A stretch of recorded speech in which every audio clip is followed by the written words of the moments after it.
Very good evening from me, Geordie, Pete Redding, and George on location. He's probably at one of the Euros games waiting for it. It's Hollywood Balls, and it's our Euros show. Enjoy.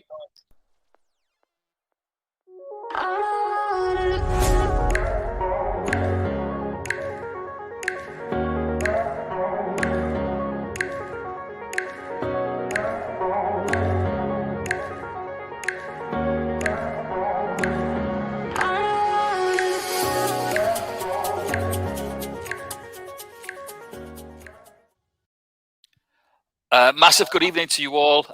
Brilliant to have you back. The Euros are just going from strength to strength, as are England possibly. I'm going to touch on that. We do and are expecting Stephane Henchoz. He's having a few Wi-Fi difficulties. He's just been on. He had no difficulties in winning the cups, George, but it seems that he can't get on. But I'm sure he'll be with us very soon. How are you? Yeah, I'm doing great. I hope Stefan makes it. Stefan and Hippier together were great for Liverpool. That was an outstanding period with those two. I hope he makes it. I'm doing great. I enjoyed the Euros yesterday. Was very sad about Scotland. Happy about England. Looking forward to today's games, of course. This seems to be a day of technology problems. So listen, your code, guys, is not going to be flashed up. So you're going to have to be really, really on the metal today, because I'm going to be giving you the code verbally, as in the normal format, two digits at a time. So you'll have to listen and listen carefully for your code, and we'll go from there. When Stefan does join us, just wanted to say, George, 72 caps for Switzerland. And what I'm dying to ask him is, he played in 2 Euros. He played, obviously, in Euro 96, alongside our other guest, Ramon Vega, but also in 2004. And I wanted to ask him personally, how those 2 Euros differed for him professionally, as he aged towards that last one, because it's a big difference, isn't it? Yeah, it's a massive difference. It'd be a great question. It's incredible how players evolve and adapt given their progression in age. I mean, the obvious example is Cristiano Ronaldo, right? I mean, how has he managed to fare? How does he manage to pull it off at such an age now, in the same way he was doing 15 years ago, right? In Ronaldo's case, he's better as well. Yeah, I think he's better. He's what many don't realise is how disciplined and committed players like Ronaldo are to stay in shape. The guy's incredible. We touched on one of the shows recently where he moved the 2 Coke bottles away from the absolute freak when it comes to commitment, to be in shape, the way he eats, the way he carries himself, the way he sleeps. And sleep is a big part of it as well. Make no mistake, people think it's just hard work on the pitch. It's not. It's an all-round lifetime commitment. Speaking of Euro legends, Stephane Henchoz, how are you? I'm very well, thank you. And you? You're very good. It's great to see you again. It's a massive welcome back to Hollywood Balls. You're obviously better at winning cups than you are at getting into StreamYard, but we'll let you off with that. It's a massive welcome back. Okay, Stefan, welcome, Stefan. Thank you. Before we start, just so the guys understand, our fans who are watching from all over the world, a serial cup winner. But I was just saying to George, I'm fascinated to know. My first question to you is about the Euros, because obviously you've played in 2 Euros tournaments, and how does it differ when you've gone from Euro 96 to playing in that tournament the next time? As a player for you, what did you do different? Because obviously you're a little bit older, obviously more experienced, but how did the 2 tournaments differ for you? I think, back in 96, the format was different. You had a lot less teams. So I think the quality itself of the championship was better. Now you have 24 teams. Out of the 24 teams, you have teams who are not top teams. You have Finland, you have teams like that, Macedonia. didn't exist back in '96. So the group, the 4 teams in the group, they were very, very strong. I remember we were with England, Holland, Scotland, and Switzerland. So obviously, when you have Holland and England, you know that it will be very difficult to qualify. Even Scotland was very good at the time. So that's what is changed, the most since '96. Also, that '96. We were speaking with a colleague of yours, Ramon Vega, was with us just last week, and we were talking about that Euro '96. We're going to save the question for the end because it's the one that all of our fans love to ask when we talk about players. But I'm going to come up to George. George, I want to ask you about England. There's so much written about them. So, yes, they won. But is it coming home? Here's what I will say. It's the 3rd game England have played, and finally there was some flair on a consistent basis. I thought the boy Saka did very well. I thought Grealish was very good. I like Shaw on the left back going forward. I think finally England played some good, attractive football over a decent amount of period of time. So, listen, it's better to start slow and improve and gather momentum rather than start great and lose momentum. So I think England have got a good chance. I still fancy one of France or Belgium, to be honest. Stefan, as a man who's played in England and knows it very well with Blackburn and Liverpool, but also not English nationality, what's your thoughts on the England setup? I thought they played okay. They were not that dominant in the 3 games so far. They did the job, kept a clean sheet 3 times, which is always very, very important. So, you just score 1 goal and you win the games. So it's a good, it's a very good start to progress in the tournament. Obviously, now in the last 16, they will face a very tough team. So is it enough, to progress? I would think so.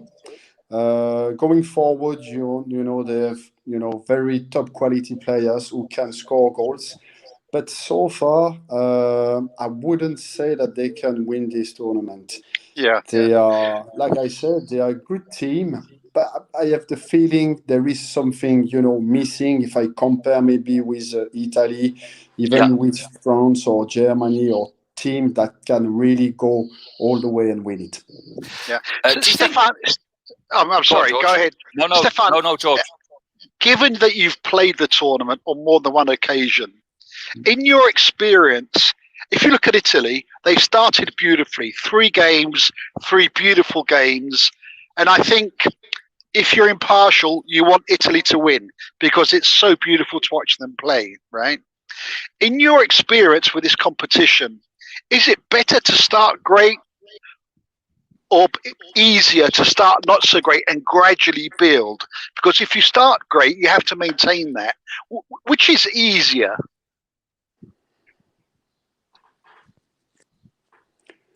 I think, it's Italy played very well, but I must say that they faced opposition who were not top teams.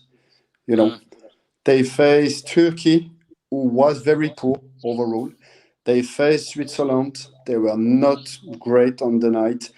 And they beat Wales. Okay. So everybody thinks now they are the favorite. Yes, they did play very well. They are full of confidence, obviously. But like I said, the 3 wins were not a great opposition. So if you take England, they beat Croatia, they beat Czech Republic, they drew against Scotland. 3 tough teams, 3 tough games. So sometimes, like you said before, when you start great, you are maybe overconfident, and then you reach the last 16. You face, the first tough opposition. You know that if you lose the game, you're out. So it's a different scenario. And England, I think they are getting better and better. From the game last night, they can take quite a lot of confidence. Like I said, 3 clean sheets, even in the last 16, it will be a very tough opposition. I think they are growing in confidence and they can feel that they can win the next game. I'm going to come out of the Euros just for a second, as we always do, because we've got our special guest. As I said, he loves a cup, and I'm not talking about a cup of tea. Listen to this for a lineup, George. Literally, I'm going to spend the next 3 minutes reeling off all of Stephane's cups. FA Cup, 2 League Cups, Charity Shield, UEFA Cup, UEFA Super Cup, and a Scottish Cup. Quite incredible. But my question is, Stefan, the night in Dortmund, which was the really, really special one, right? It had the drama of everything in 2001, and it even had the first and only golden goal, didn't it? Yeah, I think this game was incredible, obviously, because before the game, everybody thought it would be a 0-0, you know, because in the competition, we didn't concede many goals. People were saying it was boring to watch. Yeah, maybe it was. So, yeah, like I said, everybody was expecting more or less, you know, a boring game with maybe 1 goal. And at the end of the day, you know, it finished 5-4. Incredible night. 9 goals, golden goal rules. I think it's the only time that happened. We were the lucky one on that night, obviously, scoring with Gary Mack. So, really great night to remember, and one of these great final. Got to say, Stefan, as well, for a fan who's not, we've had many special guests on this show, and I always ask them, the fans living it in the stand, it's so different. But when you're in the middle of the game, do you have to look back after the game and think, wow, that was 5-4. I mean, how did that happen? Or, you know, during the game, are you just thinking, got to get this done, got to move on to the next segment of the game, or we need another goal? How do you approach it as a player? I think during the game, you feel it's a special game, obviously, because you're winning 2-0, you're 2-0 up after 15 minutes. It's nearly too easy, you think. You know, then they come back 2-1, but straight after you score 3-1. 3-1 at halftime. You know, we were more or less thinking, the game is more or less, you know, we're going to win this game. We were quite comfortable. And then you come back 10 minutes after halftime, it's 3-3. So then it's like, you know, being on a boxing ring and you receive one of these punch right in the head, you know, thinking what's going on at 3-3. And you feel that you might lose this final that, you know, 15 minutes before in your dressing room, you thought it's won.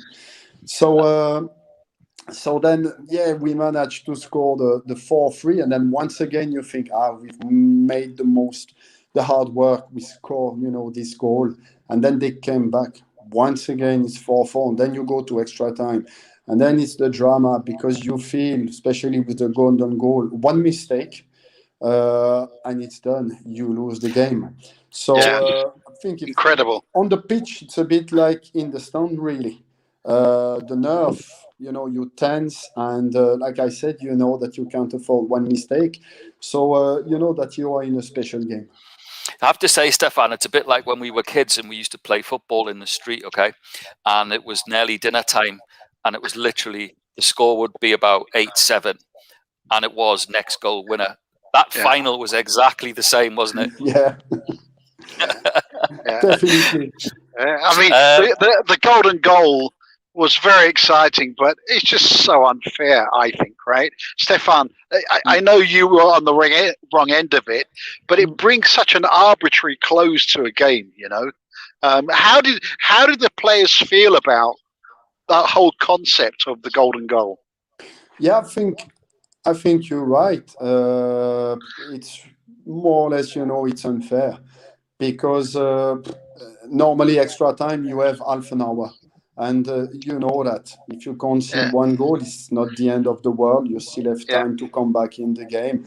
And you are used to play like that. It's not the first time you go to extra time. You've done it, and usually you have half an hour.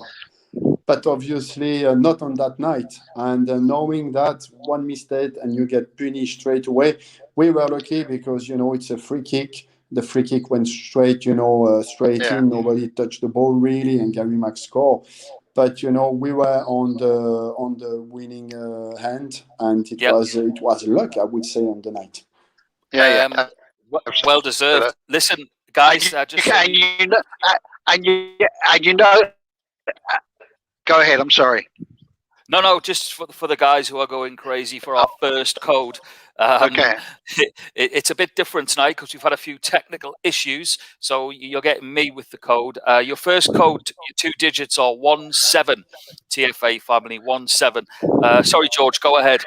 I was going to say, you can bet your house on it that the people that made the decision for the golden goal have never played a game of football in their life, right? You just know that, right?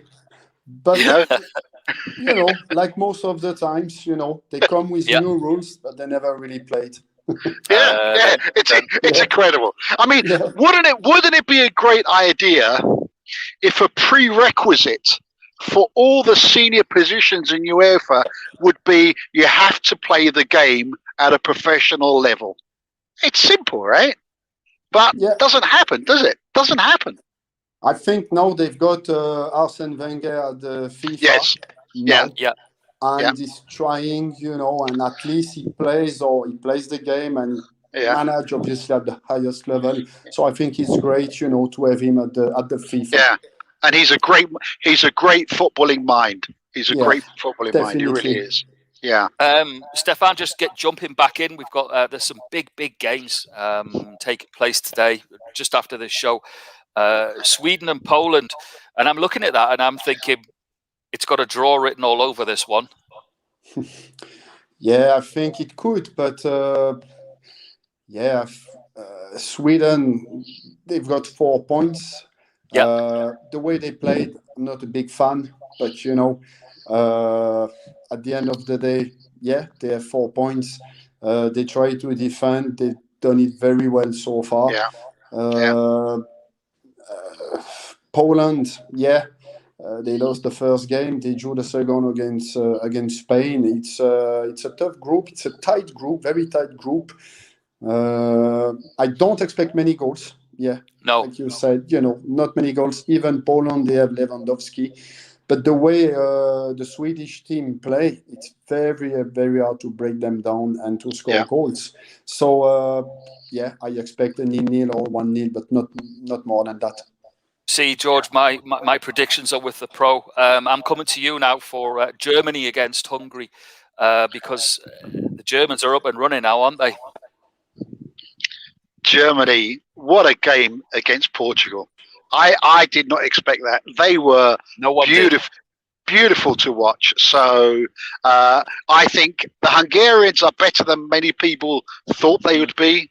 They're a good team. They were very unlucky to lose to Portugal 3-0.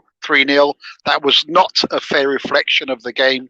But I think Germany will win. They have momentum. It's Lowe's last, he's no longer manager after this tournament for Germany. I think they'll do it for him.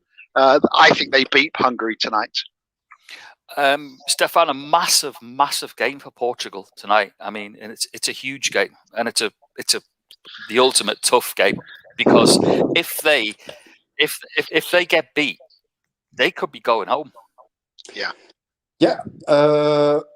Very, very tough. As tough as it gets, to be honest. I know France, they only drew against Hungary a few days ago. But they are still probably the toughest opponent in this tournament. Portugal, they have a strong team. If you take the starting 11, even the subs, they have very strong players. But France, for me, they're still the best team in the tournament. And if you ask me my prediction, I can see France beat Portugal, and unfortunately, Portugal could, like you said, could go home tonight. Yeah, amazing. I agree. It's a real tough one. I saved this next one for you, George, because our George loves a bit of La Liga, Stefan. I think he prefers it to the Premier League.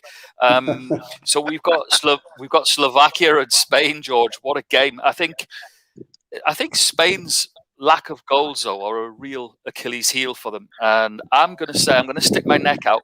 I fancy Slovakia tonight. Spain has to win. This is make or break. It's a young team, the Spanish team. They're struggling to score goals. Morata would love to have a pint of confidence for a drink before the game, right?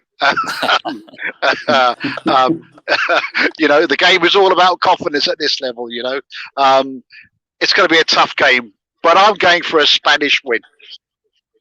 I'm going for a Spanish win. Just to finish off, I'm going to give the second code out in a minute, but I wanted to come back to Stefan and his amazing career. Talk about your time in Scotland. How was that for you? It was a great experience. I went to Celtic, massive club, Celtic, massive support, and really enjoyed my time. It was only, a short spell, and I was disappointed for Scotland last night. Sure. Obviously, it was a tough group for them, and I think they deserve probably a little bit better over the three games. But I think it's a good starting point, and in the next few years they can build on that. Did you ever share a changing room with? Did you ever share a changing room with Alan Thompson, Stefan? No, not really. No. We had Tomo on just last week, and it was interesting. But just for the Celtic fans, it is such a massive club. But then, if you think about it, when you were at Blackburn, Blackburn, you're a legend at Blackburn as well, and it must sadden you a little to see the state of Blackburn currently. Yeah, definitely, because when I was there, they just won the Premier League. It's 26 years ago. Already a long time, we can say. But it was a top club. It was a top address, back at the time. And unfortunately, since that, I think things went, backwards. And now, they struggle. They still in the Championship. It's still a good league, but it's not the Premier League, and it's by far, not winning it. So I think it's a shame, but hopefully, good stuff can come back very soon. Big club. Literally, it's one of my questions towards the end is, and I can't wait to ask you about it. And it's going to be funny, but it does involve Blackburn. Your second code, guys, before I get lynched, George, everyone's going to lynch me literally, is 78, because we're literally running out of time. We've got 7 minutes to go before we all get ready for the big game. Stefan, we have a tradition on this show where we ask players to say the toughest players that they played against, and I want to know, is Big Al in there? Yeah, definitely. Big Alan is, and I would say Thierry Henry as well. Thierry Henry, yeah. Thierry Henry, yeah, definitely. Especially, when you play at home, when you lose the ball, you have to attack, and you get exposed in 2 or 3 places with Bergkamp, Pires, Ljungberg, people like that, and Henry running into the space. So it did make you very old, back at the time, and he was, very. They were a great team at the time, and the thing about Henry, that always impressed me, it was not just his goal scoring ability and his general ability. It's like he had eyes in the back of his head. He could see everything that was going on. And the timing of his runs was immaculate, I thought, right? Must be very difficult to mark someone like that, right? Yeah, it was, to be honest, it was impossible to do it. You always have to be, like 2 against him. 1 against 1, really, you had no chance. And it could, what he was great at. Okay, he was very, very quick. But he could also, score, from outside the box. He had a very strong shot. Yeah. He was not bad in the air, so it was a striker was complete. Not only quick but complete. Yeah, he was the absolute ultimate in the striker. He had everything, and he was beautiful to the eye. Very elegant. Very clever player. God, I feel sorry for you, Stefan, trying to mark him. It must be. It was a nightmare. Yeah, definitely a nightmare. On the international front, when you played for Switzerland, who was the best player you played against internationally? Was it someone different, or was it Thierry Henry again for France? I played against a lot of top players, but I would say Zinedine Zidane. You know, Yeah. Zinedine Zidane. But you know what? People thought Zinedine Zidane was only, a technical player, only, let's say, good with the ball or stuff like that. But he was also very, very tough. I can tell you in the tackles, he was not afraid to put his foot in, not at all. So he was. It's interesting, Stefan. We had Lee Clark on last night. He said the same. He said exactly the same. He said he was very, very physical. Yeah, very, very physical. But probably the best player I played against. Yeah, and one thing you always see with truly great players, when they're on the ball, when they are on the ball, it looks like they have 5 weeks of time, right? Definitely. It looks like they make it look so easy, don't they? Yeah, Zizi was an absolute genius. Absolute genius. Yeah.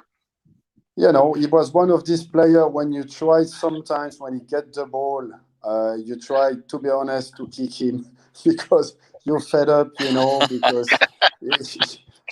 he's in the middle of the park and he does everything, and after 20-25 minutes you think it's enough. Now I'm going to I don't mind the free kick, obviously, but even if I get a yellow, you think next time you're going to stop doing you'll tiki-taka, or I don't know.